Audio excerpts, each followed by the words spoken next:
Hey everyone, welcome back to another episode of The Followers, episode 14, I believe. This week we have quite an interesting one. We are here to discuss Murph's first published paper.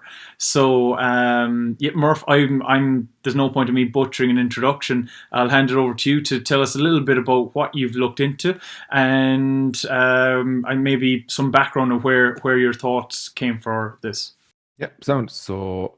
I know via audio you obviously can't see this, but for those who watch along on YouTube and kind of as a guiding point for the two lads to ask questions, there is a few slides to go along with this. So if you want to see a bit more about these, check it out on YouTube. But like we won't keep saying, "Oh, can you see this here?" because we know most people listen via audio.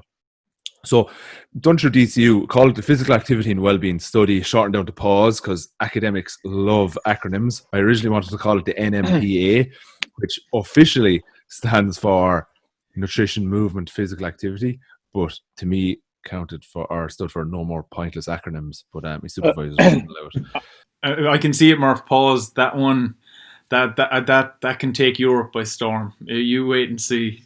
A few months down the line, it'll be the most spoken about topic going.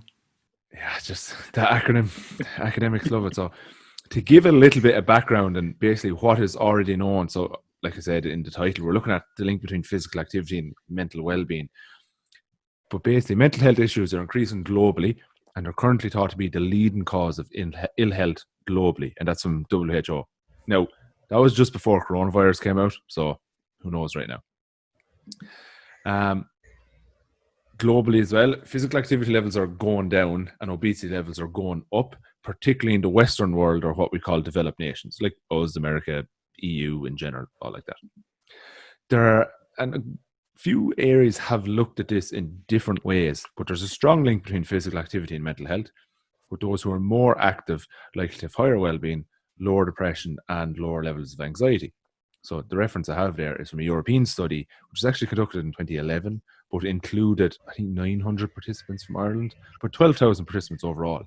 And essentially, I was looking to replicate that just to see what a particular relationship was like for Ireland alone, not compared to Europe. And I'll do a few comparisons as we go along. Then, when they started looking at this further, so Rhiannon Lee White did our PhD on this, and the type of physical activity is important. So when groups are matched for physical activity levels, so they're all as active as each other, those who spent the majority of physical activity or did the majority of physical activity through leisure time or stuff they chose to do in their own free time was most beneficial. Whereas those whose physical activity was predominantly work-related or housework related, that led to kind of decreases in negative mental or increase in negative mental health or decreases in mental health. So the type of physical, like not just how much activity do you need, like how often, how hard, what type, it's the kind of context it's in seems to have a big impact as well. And finally then, of what is known, sport was linked with increased mental health and seems to protect against symptoms of anxiety. Not so much to cure anxiety and depression, but being involved in sport prevents the onset of it in the first place more so. All right? That's kind of what was known already. So to tie it in then, what I wanted to do, so a couple of studies done in Ireland before, particularly because all my work is focused on adolescents. So the CSPPA was done in 2010, and that just looked at how active are children and adolescents in Ireland currently. So they found about 12% back in 2010 were meeting physical activity requirements. They followed this up then with another study in 2018 where only 10%, so a reduction of 2%, but when you're down to low levels like that, it's a big reduction. Headstrong, in conjunction with UCD, did a survey of mental health in Ireland in, I think, 2013, and then did it again in 2019. So they found consistently between the two, 40% had depression outside the normal range, so, concerning enough there, and 49% had, that should actually be anxiety outside the normal range. I forgot to change the word. So both worrying, physical activity levels going down, depression, anxiety going up, and I really want to see, was there some kind of link or relationship between the two of those happening, or are they independently of each other?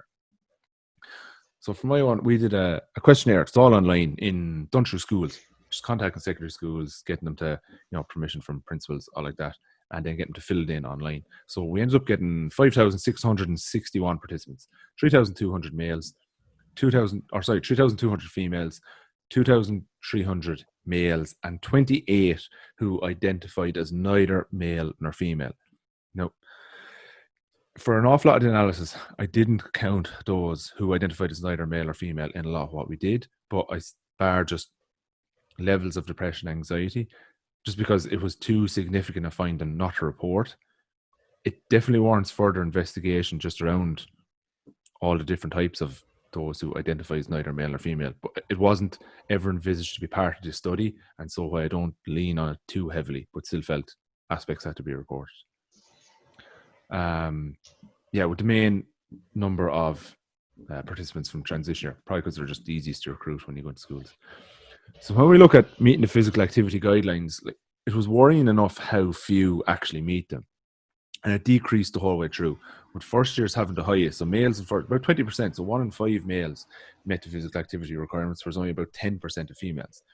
Now, what we mean by meeting the requirements, the question was, in the past 14 days, how many of those did you reach 60 minutes of activity, like out being active? And then it could be anywhere from 0 to 14. So 14 out of 14 is meeting the requirements, any less is not. Now, we didn't just discard everyone who didn't meet them. We subdivided them afterwards. I'll talk about that as we go along. But you can see how numbers decrease the whole way down. The biggest drop off in females was between second and third year, where they went from 9% down to 4%, and in males from third year to transition year, which I was actually quite surprised at. I thought transition year would be a year where they're quite active. We're dropped from 15% to 8%. The biggest concern there is that only 1% of girls or females in sixth year are meeting physical activity recommendations, which is very concerning. And overall, so 12% of males, but only 5% of females, and only 8% of the total population are actually meeting these recommendations. So concerning in and of itself, but also see how that links to some of the mental health outcomes. So we found then that in terms of symptoms of depression, that 28% of males had depression outside the normal range. So that's mild to extreme symptoms of depression. We obviously can't clinically diagnose them, but we just measured symptoms here. 47% of females, so almost half females, had mild to extreme levels of symptoms of depression.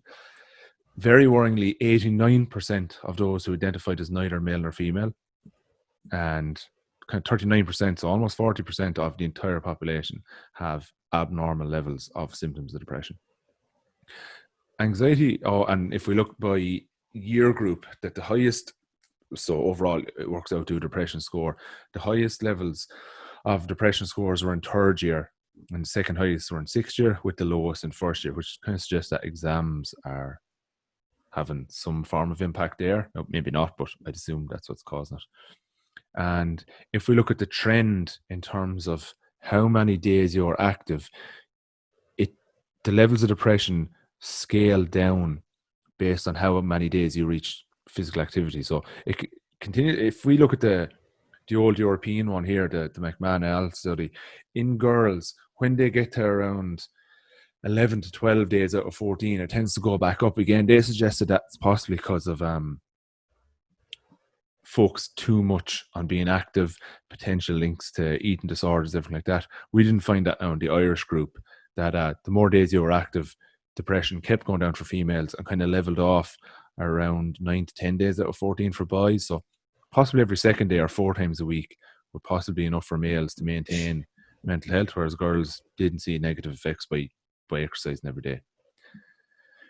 In terms of anxiety then, so again, symptoms, because we can't clinically diagnose, 19% of males had moderate to concern levels of anxiety, 39%, so again, nearly 40% of females, and 71% who identified as neither male or female, moderate to concern levels of anxiety.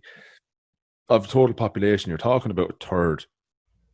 And in terms of year group then, highest anxiety again found in third year, followed by sixth year, with the lowest in first year again. So again, suggests that exams are possibly the biggest impact there, and maybe other factors that we don't know about.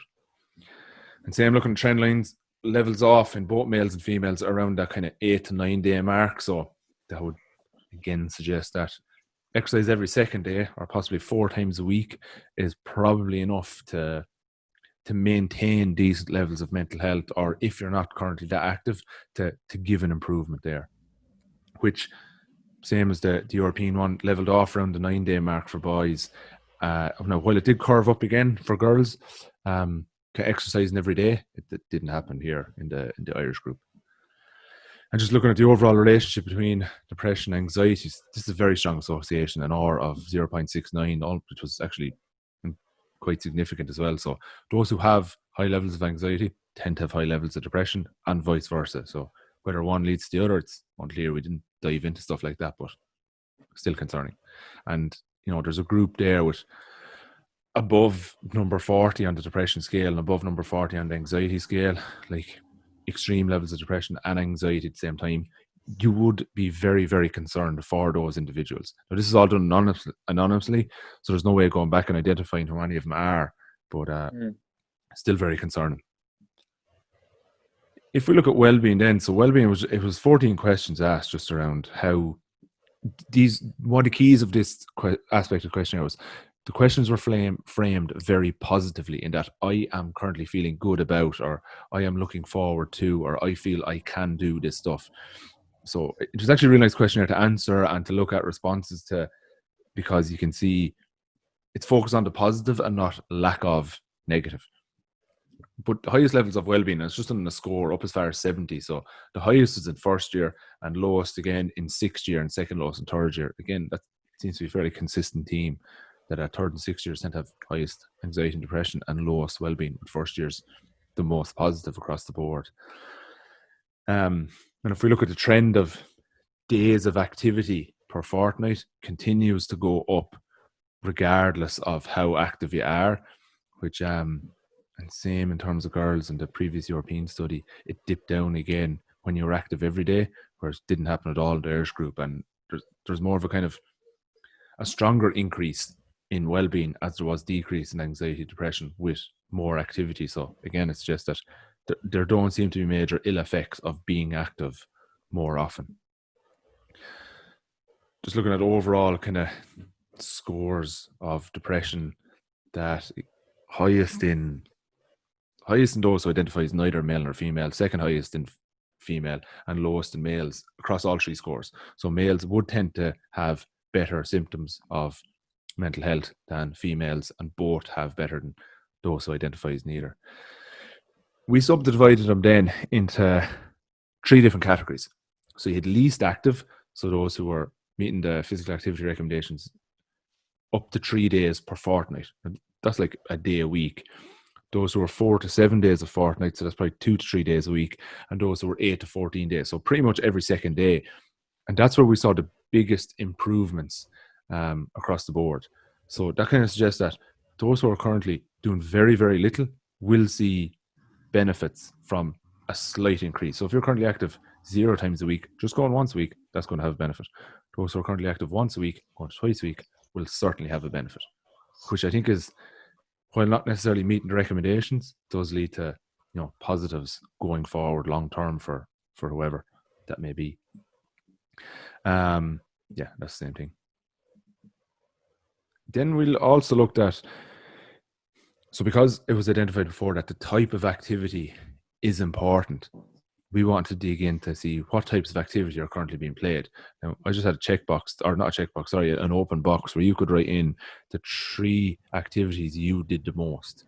It was very similar to CSPPA. They looked at that as well. The 4 most popular: hurling, football, soccer, and rugby across the board. And then athletics comes in reasonably high too. But of the entire group, you can see that an awful lot of both males and females play 1, 2, or 3 or more sports, whereas only about half of those who identify as neither male nor female play any sport at all, which again concerning.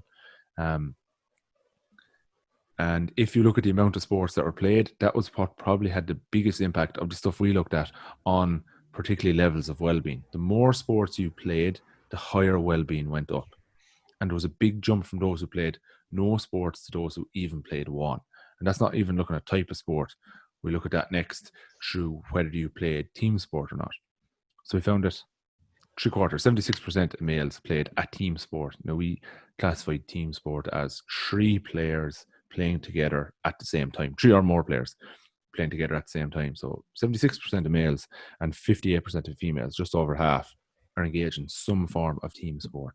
And again, when we look at well-being there, our depression, anxiety, seem to have very big impact there in protecting against symptoms of depression and anxiety. With those involved in team sport had much lower scores in both and much higher levels of well-being than all other subgroups. So playing a number of sports, so 3 or more, and having at least one of those a team sport, 2 of those combined had the biggest effect of pretty much anything else we looked at in the whole thing, really. A lot of questions are asked around, so what's actually causing it? So a group of researchers, predominantly in Australia, proposed a 3-arm mechanism for improving well-being through physical activity. So you have the neurobiological, or the more physical aspect. So you have the release of opioids as you're exercising, there's an increase in grey matter volume, and just some of the various stuff that happens in the brain as you're exercising. Personally, I think this has an impact mainly at the start, when you first start exercising, or in the moment, directly after a bout of exercise. But long term, to lead to reduced depression, anxiety, I think it's far more impacted by the psychological, the social, and the behavioural aspects. And some of the ones there is like your own physical self-perception, or your perception of yourself, is more likely to improve once you have been active. When we look at the team sport, or just engagement sport in general, there's more of a social connection there. There's more interaction with other people. There's also an element of you have responsibility to perform for others, and that develops some levels of resilience there too. So I think they are more contributors. It also linked back to the leisure time physical activity have more of an impact. So there's more choice in, if you play a number of sports, and even if you only continue with some, or if you're experimented with a few when you're younger, you're picking the ones you like the most likely, so you get more enjoyment from it then as well. So what does this then mean long term? So more physical activity leads to increased levels of well-being in males and females. Good reason to go out and encourage people to be more active. Instead of just the physical benefits, there are also now relatively proven the mental health benefits. It would seem that every second day is enough. If you're currently doing very, very little, anything is an improvement. But if you're looking for the optimal amount to do, I would probably say every second day. So 3 to 4 times a week is probably enough. Maybe not to develop full fitness in adolescence, or to be fully physically healthy, but it's probably enough to keep mental health levels at a decent level. But there are obvious other important aspects as well. The exposure to more sports leads to increased mental health. So I suggest there that it's the increased social connectedness. It's the fact that you have more opportunity to meet other people and make more friends by playing more sports than just playing one, or particularly if you're just involved in an individual type sport. Some of the key benefits of team sport would be just mastery of goals. So if you're playing teams like Damien, you play football, you obviously had to learn how to solo, how to kick, how to catch, whatever like that. I'm sure I ever did, Murph. Still learning. I played underage for Carlow in a couple of Sigerson League matches, and I don't think I ever successfully soloed the ball in a match. So there was obviously a few skills there that weren't mastered. We've a lot in common, guys. We've a lot in common. But mastering those skills as you progress through a sport, they lead to increases in self-esteem, self-efficacy. So that obviously has a positive impact on mental health. There's the autonomous motivation that if you are looking to get better at a skill, there's more chance you will take the decision to go out and practice that on your own, or for your sport. If you feel you want to be fitter for it, you'll do a gym session, you'll go for a run, whatever like that. So by having motivation that comes from you yourself, also tends to lead to better levels of mental health. There's the enjoyment aspect, the choice aspect, because if there's a range of opportunities for you to play in a number of sports, you're going to choose the one you enjoy the most. Then as you become part of a team, it gives you a certain sense of belonging to that group. And I think it's something that's really applicable to GA, and that because you're representing your parish, there tends to be more of a sense of belonging around that than in some other sports. And I think in Ireland it's not so bad, But when you see in the likes of the Premier League and there's more club hopping and everything that way, that the sense of belonging may not be there as much, where and it's a lot of GA influence, that there is more of a loyalty to team, teammates, the region you're from, everything like that. Definitely wouldn't want to switch clubs. Oh, sorry. Another elephant in the room there. Some of the final recommendations then that I would be specifically making, there's 4 main ones to come from this, so that even small increases in physical activity lead to improvements in mental well-being. And realistically, they can be through whatever mode of exercise you like. So if you're currently doing nothing, going for a walk once a week will have a positive impact. It can also be a jog, going for a cycle, a swim, going to a fitness class, whatever you like. But it's going from being completely inactive to some bit active, or being to pretty much inactive to a little bit more, will certainly have a benefit. And I think while maybe not meeting physical activity recommendations is a concern, not meeting them fully shouldn't put you off getting some bit of activity in. When we looked at being involved in more sports, particularly the variety, it's worth experiencing as many sports as you can as you're growing up. And if parents are listening to this, or people who in some way encourage children to be involved in stuff, or coaches of teams, having them involved in a variety of sports and activities would also seem to have a positive impact. Whether that's from learning a variety of new skills, or whether it's from just meeting a variety of new people, or whatever, just the different types of activity you're doing, does seem to have a positive impact. So ideally, there will be more opportunities for children or adolescents in various areas to try a number of sports. Like if you're in an area where there is only a GA club, it might be worth trying to set up some other form of activity. Particularly the likes of, kind of less popular sports. Like Shane, growing up, there probably wasn't much bodybuilding in your area that you knew of, but the likes of bodybuilding, powerlifting, Olympic lifting. Now. There is now. Yeah, exactly. Well, yeah, you're the poster boy for that in your literally the poster boy for that in your local area. But encouraging activities that are probably a little bit off the beaten track or outside the norm are worth encouraging people into, because it can suit some people really well. Team sport was associated, or had the strongest association with increased mental well-being. Some of the key components are the social interaction, sense of belonging, the enjoyment, the mastery. So that's not necessarily to say that if you don't play a team sport, you can't benefit from it. It means that if you are doing just exercise, it's not involved in being in any way competitive, relying or tying in some of those key components of team sport, such as having someone to work out with, ensuring there's a level of progression, so you have the mastery of goal skills, throughout be lifting a little bit more weight, reducing your 5K time, learning some of the skills that might be involved in CrossFit, like a handstand push-up and muscle-up, whatever like that, that you can see yourself and monitor yourself getting better at what you do. If it's difficult, and with restrictions now, it is obviously difficult to exercise with other people times, that even going for a walk and ringing someone when you go for a walk ties in the being active and the social connection there together. And if it's like, you haven't been able to go visit your granny or granddad for a while because of, they're isolating, give them a FaceTime as you're going for a walk or whatever like that. Finding a local cycling group, finding a local hill walking group. They can all provide the interaction that team sport often brings. The last one then, which is more on the kind of policy side, it's not something you can go and interact here and now, but physical activity recommendations are very much there for physical health. I think it's time that globally, and just here in Ireland, that we have physical activity recommendations for mental health. Now, while the physical ones look at the frequency, so how often, the intensity, the type, and the time, for mental health, I think it's important that we include the context of physical activity. So where it's done, who it's done with, the life domain it's in, and developing these recommendations, not just off this study, but off the number of studies that have been done and those that will be done. But it's time to put those recommendations in place and start putting them out there for general population to know more about. That's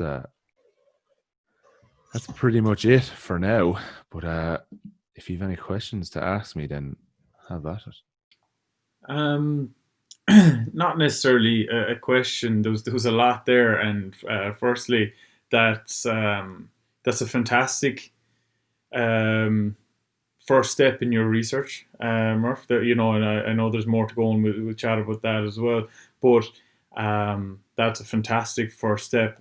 Part of me does, like reading the paper during the week and hearing you go through it, part of me does kind of think like we're starting to look at what we actually are as an animal a little bit more, and we're starting to look at ourselves and kind of like, right, what are we doing here, like, and where, like, from, you say, a mental health perspective there. Very clear, this is not my area of expertise. I have no expertise in it, so this is all just anecdotal from my own interpretations. But it, like, we are designed to move, and I suppose if you look at, like, you mentioned like Western societies, a lot of our day-to-day lives we don't move. We're quite sedentary, and as a result, we're not meeting, a lot of people, and from what we see here from adolescents, large percentages are not meeting, recommended, daily guidelines, weekly guidelines. They're coming nowhere near it. It just kind of strikes you as like, are we starting to kind of slow the ball down on how far we're running ahead, to go, whoa, like, this lack of movement, this movement in the direction we're going, where we're becoming ever more sedentary, are we starting to finally notice the impact it is having, that it's not just how we look physically, that it does have it does potentially have a significant impact on, who we are, as as a society, as I suppose, as a species here on the planet. Is that kind of what we're starting to see in the literature now, that mental health is getting a lot more focus, and research like this is starting to, to really paint quite a clear picture?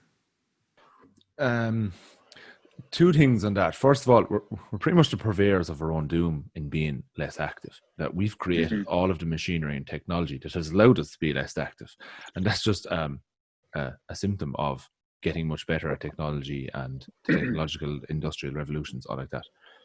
In terms of mental health, then, I'd be the first to say that physical activity isn't the only contributor to mental health. There is obviously an association there. That's what we found, and that increases in physical activity will lead to, or should lead to, increases in more positive mental health, but not in everyone, not in every context, and there are a number of other factors at bay. I think some people with possibly quite a few issues, and we saw it on last week's episode. Andy, like, he was really fit at the time, yet his mental health was going down, but it was for other reasons. It was to do with illness and to do with factors outside of his control, particularly outside of the control and physical activity he had. So it's not just being more active. There are obviously other contributors, but back to your question, yes, we are now starting to find it more. I think the reason the mental health aspect is being researched more and questioned more is because we've told people for so long that being more active will benefit your physical health, but activity levels are still going down. So I think it's a case of we're trying to come from another angle, and I think over time we'll start looking from a number of different angles to try and encourage people to be more active. But now that we've spent so long seeing the negatives of lack of activity through type 2 diabetes, cardiovascular disease, heart disease, everything like that, and now we're seeing, and that was kind of late 70s up to the past few years, we saw that massive rise. And now it's only in the past 10 years, just seemed to happen to coincide with social media growing. I'm not going to say that's the only reason, but we are now seeing the increases in reduced or issues with mental health, and linking it to physical activity is possibly a way of how do I describe this best, but not curing both of them at the same time, but helping to resolve some of the issues in both at the same time can be done through this. But it's certainly not going to cure all mental health issues by being more active. And in some cases, we didn't find it, but may lead to extra issues in it. But yeah, that was a really roundabout answer there. Sorry. No, it's perfect, and it does nail. It does, like, make things very clear that you know that it isn't a one size fits all. It isn't a, oh, here we figured it out. there you go. Because and we're seeing it a lot more in practice, in my own practice with clients, and that a multidisciplinary approach to even to weight management, health, management, is starting to really get recognition, because for years that we have been trying to deal with an ever growing issue with obesity in adult populations, especially with physical activity and extreme calorie restriction, and it just didn't work. If anything, it's made the problem worse by focusing and just going, this is what you have to do. Here, we'll do A and B, and you're good to go. And everything else was just missed. And I just wonder with the increasing, with the data showing us very clearly the increasing rates of sedentary living that's there amongst adolescents at the moment, are we looking down the barrel of a gun potentially, Western societally wise, from health perspectives? We already have, such a big thing with obesity, with heart disease, with type 2 diabetes. Do we potentially see, rates of that exploding over the coming years as this group of adolescents move on into adulthood and the following up, or is it kind of, are we still in line with what previous research might have found in this area? The physical ailments, I suppose, I don't see them getting any worse. I think they pretty much hit a peak. I don't think it'll be hit a peak and come back down again. I think we could stay at the levels we're at now. I'm not really sure what I'm basing that off, but yeah, I really don't see it getting a whole pile worse, purely for the fact that it would be really hard for it to get much worse. Like, with so much obesity, type 2 diabetes, everything like that, the health system just wouldn't cope anymore. I think in terms of public health, they'd have to get a little bit more militant with how they'd even treat stuff, in terms of just saying, like, listen, you really can't keep living your life this way, and whether, like, I want to be careful, like, of stepping outside the area I'm researching here too, to not, if anything the past 6 to 12 months have taught us, maybe shouldn't, like, people with unqualified opinions be offering them. But I don't think a health system would support going any worse than we currently are. I also think that more and more people are realizing that, outside of public health, are realizing that we can't continue this way, whether that be the individual as a person themselves or our society in general, that we just need to clean our act up a bit. And with decreases in mental health, increase in obesity, and possibly the environmental impact as well, I think all three combined together will hopefully lead us to just healthier lifestyles in general. Possibly the impact of coronavirus, I think, is making people a bit more aware of, I don't mean our morality now, Jesus, it's getting awful deep, but I just mean of how we need to mind ourselves that bit more. Like, one of my supervisors, Dr. Bronwyn McGrain, she led the Irish arm of a study on similar to this, but in adults, and it was international. It was Ireland, England, Australia, New Zealand. I found very similar stuff, but also looked at how involvement in sport dropped a lot during coronavirus, obviously because there was no sport. But activity levels, we think they went up based on looking at the various information we had. And that's probably because it was more free time and people wanted to just do something with their time. But I think people realize now that it is important for my physical and mental health to be more active. And when they were made aware of just being more health conscious from the pandemic that was there, I think that encouraged a lot of people to go out, be more active, and take a little bit more responsibility for your own health in whatever shape you can.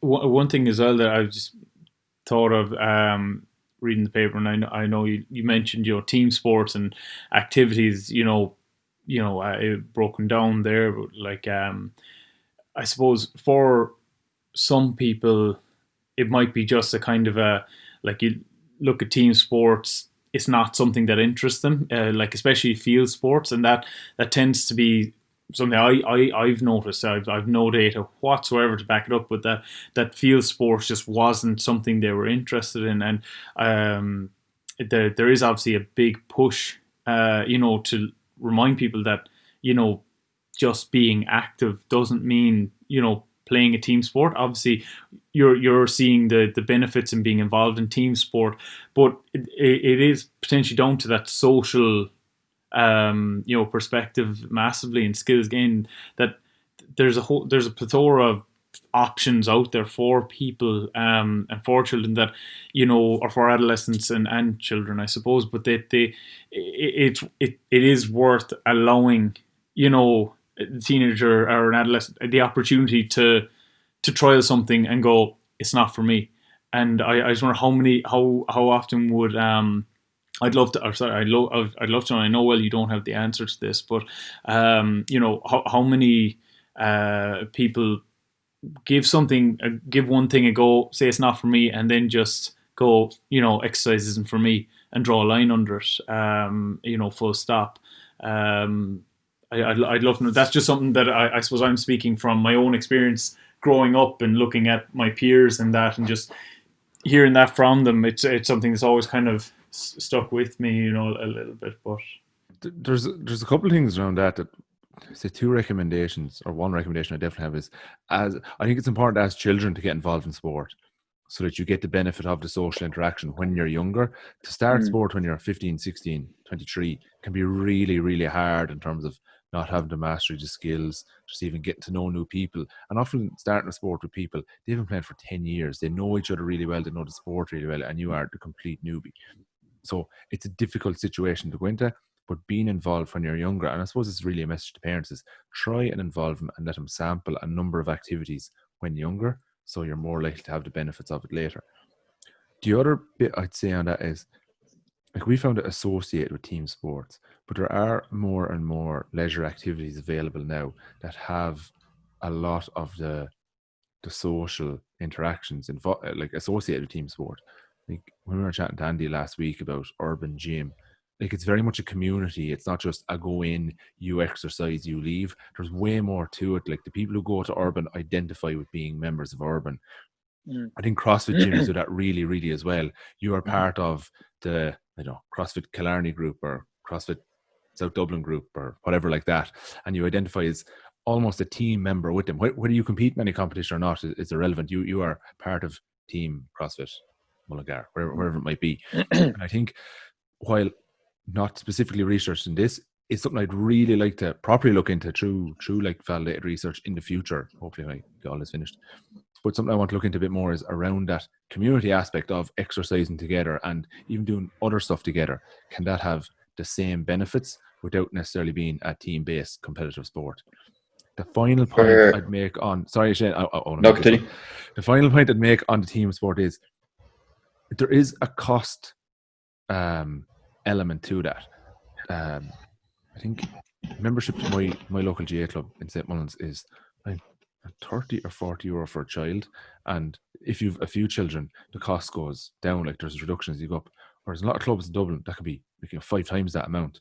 If you want to try something for a month but you have to pay a year's subscription or membership, that can be very prohibitive to the parents who don't have a lot of extra money there on the side. So if you're sampling stuff and you tried for a month, it's not for me, I think I'll leave it, and this is like a 6-year-old who maybe could stop then, go back when they're 8 and really enjoy it. Whereas if they're forced to go for the year when they don't enjoy it because the mother or father want to get the most of the membership fee they paid, that can put them off that particular sport and also have an impact on team sport in general. So stuff like that, I think, like, I'm certainly not commenting on how clubs run their finances. Like, it can be really, really hard to run a club, manage, particularly in cities when access to space. I'll take that one. Access to space and facilities and all like that is really difficult to manage. And I can understand why there is sometimes a need for the higher membership rates. But like, to encourage sampling, I think we need more variety of activities and access to a variety of activities when people are younger, like at childhood. Go on, Shane, with your question there, sorry. Yeah, so what I was going to bleed into is it's coming at the exact same point, but from a different angle. Whereas one of the main things that shocked me about the findings from the study was mainly the big drop-off coming from third year into transition year. Because whereas I would have seen that would be that's the perfect opportunity to, like, in that transition phase, the object is to expose them to more things. So if they had, say, an activity module or something like that where they have to try a load of different things, I feel a lot of people who say don't like team sport or have never associated with team sport up until then can find a new activity that maybe they can take through. And then, yeah, because I feel maybe specifically for schools, like as you said, since we've been younger, people have been telling us physical activity is great for mental health. But I feel with schools, they've kind of said that and take one step forward and then two steps back. So for example, we would have been told physical activity is important. And then if you were doing honours maths, you didn't have PE for sixth year because you were doing an extra maths class. So like it was always things like that. Whereas now I'm not even sure, Murphy might be able to tell me, but if you aren't doing PE for the Leaving Cert, do you have any PE at all during the school year? Depends on the individual school, but majority would. Now, because just with everything changing this year, we're going to a stage this year where the students who do LCVP don't have PE at all. And the rest of the 6 years have it technically once every 3 weeks, but they actually have it for 2 weeks, then not for 4. It's on a rotation with career guidance and religion. But in the boys' school beside me, they have 2 doubles a week. So they've 160 minutes of PE, which is brilliant. But I'm always slow to say, we should have more PE in schools, because obviously the impact on physical activity is very good, but there are knock-on effects. Like if you're doing honours maths, you probably need more time at honours maths. And if we were to take some of that away to be more active, it could lead to extra stress by not having the time at honours maths or access to a teacher like that. So I don't think that's a definite yes or no, or there should be more PE. Yes, it would be better if there was, but I'm always conscious of what you're taking away to fit in more PE. But now that's a good point, but I feel it's more that they're taking away PE to give maths. Like the people who aren't doing modern maths are doing PE, if you know what I mean. So as in everyone's doing PE except if you're doing honours maths, nobody's doing PE. So we're not taking away an honours maths class to give them a PE class. It's the other way around. So we just leveling the play. I agree completely there. No, everyone should have access to at least one class a week. No, I'd be completely agreeing there. Your point as well on the drop off in TY, I was so surprised at that. Like I don't know why that is. I couldn't believe that. Yeah. Particularly in boys, when that's when I expected. Yeah, that's when they're going trying something new. Maybe I don't know. Maybe it's because boys are a little more closed-minded. That when they're 14, they've decided on the sport they're playing for life, and that's it. I don't know. I think it could be, even again, this is very hypothetical, but I know a lot of like private schools have like rugby is maybe mandatory till third year or things like that, where it's in place, and then maybe when they have the choice to drop off, they drop off. But again, that's purely hypothetical. Yeah, no, I was very shocked by it. Yeah, that's a good point, because you'd hear of teams that nearly our schools that have kind of inter-class leagues in first, second, third year. Then when it gets to TY, it's just those who want to play have it there. So yeah, that could be part of it too. Or else usually you're jumping, like there might be a first year team, a second year team, a third year team, and then when you get to fourth year, you're playing for under 18s or playing for under 16s, where you're just in the mix with everybody. The participation element goes out of it and it becomes more competitive. I know GF tried to combat that a bit, because development squads kicking around 14, 15, 16. I know they tried the super game centres, which have taken off a bit in some areas, but not as well. But yeah, you do have more aspects like that. If you don't want to play the sport particularly serious, that is kind of peak dropout time. Like, I'm not bothered. And that's possibly the time then where you spend a year or two wandering around activity to find out what you're most likely to do for life, or hopefully do for life. And that's when drop off really happens. A lot of interesting things there. There's just a lot there. Like, I mean, you could be hypothesizing for the day about different things, but like we actually looked at quite a bit in the study. I'm hoping there'll be a few more papers out of this, but we looked at sleep. The sleep stuff was so interesting when I looked into it. That'd be a paper in and of itself. That the big takeaway is 9 to 10 hours of sleep is associated with the best mental health, like the highest well-being, lowest anxiety and depression in adolescents across the board. 9 to 10 hours was kind of key there. But only about, I think 57% were getting adequate sleep. Now, this is self-report, but it's actually really, really hard to measure sleep accurately. Looking at social media, those who spent no time at all on social media and those who spent more than 3 hours had reduced mental health, whereas that kind of 1 to 2 hour bracket seemed to be a bit better. I would question how accurate the reporting, the self-report social media as well. I think maybe it's because at the time we did it, they were in school, so they had less access to it. But I think the accuracy of self-reporting time on social media, they're not really aware of it. And a little bit on body image then as well. So males who felt they were too small and females who felt they were too big had to poorest mental health, or was associated with the poorest mental health. But that's stuff to dig into a bit deeper in, I don't know, 2021. If that year ever comes. Yeah. And actually, I'm just wondering there, like, did you see much reporting in the form of, say, alternative sports, like individual things? Like, one thing that I've noticed, well, again, more anecdotally, is that has been on an increase, especially around Cork, where I am, and a few connected around where there's actually a decent network of people is actually in skateboarding. It's something, it's it's not your sport, it's not your what we consider to be your sport, but it's activity, and it brings a social network. I'm just wondering, was there much of a report of kind of alternative activities like that coming in obviously not just skateboarding? It's just wondering what kind of activity people came with. I think some of the ones that jumped out to me there was an awful lot playing hockey. I didn't realize hockey was as popular. Maybe just because there's no hockey club near me whatsoever. Like, it obviously is popular in areas, but I was surprised at how many played. MMA was higher than I would have expected. And was hockey more females or males? Oh, females, yeah. So you'd wonder how much that has been influenced by the success of the national squad over the last number of years.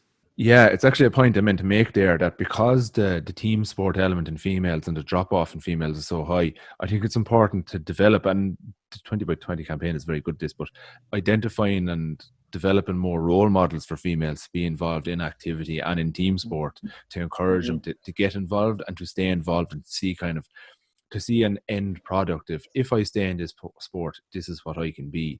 I think that's something is being utilized, but needs more effort to bring more in.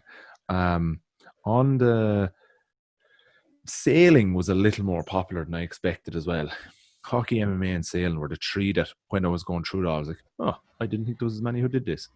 Other than that, no. Skateboarding, I don't know, was there even one or two? And really? Then just at home workouts, there was more of those than I expected. Like, actually just at home doing it yourself, either off YouTube or making up little kind of circuits themselves. I was like, no. There was hardly anyone involved, or there was hardly anyone reported go-karting or motocross or anything like that, no. Nikki Daly, the Irish hockey star, comes to mind there. She runs a STEM course there, where she carries groups from girls' schools around the country out to different like go-karting tracks, and gives them a full breakdown on the workings of go-kart and all that. So it's just it's a completely new avenue, I suppose, that it's another avenue for girls to look into. I know it's not exactly huge for men or boys to be involved in that, but there's certainly more interest. But it's a whole other area as well that's definitely rising. Just going from speaking with her, the amount of schools who are looking to uptake in it, the girls' schools, that it seems to be gathering a bit of interest. But yeah, it's just I suppose that's what I was kind of looking to see, like what were people actually talking about as activities outside of your gymming or your CrossFit or your team sports, that kind of stuff, your field sports or athletics. Are we starting to see an inclusion of stuff? Just if there was any parents listening there and their son or daughter has no interest in kicking a ball, running, there are other options out there.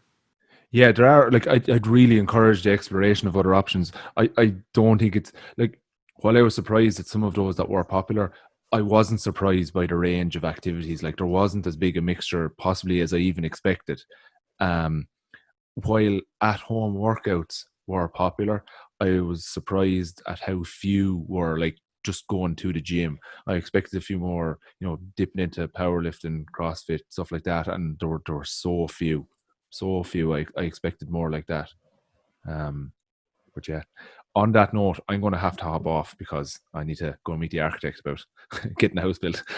Yeah, no, that's brilliant, Murph. I first and foremost, congratulations. It was a fantastic read, and I know for me anyway, I'm looking forward to where this goes, and the next few steps of research that you've to go through. So yeah, it's fantastic, and there's some really insightful stuff here for individuals, parents, teachers, the whole lot, just to really get the ball rolling and start thinking about, you know, the importance of this, the influence that this can have, that physical activity can have.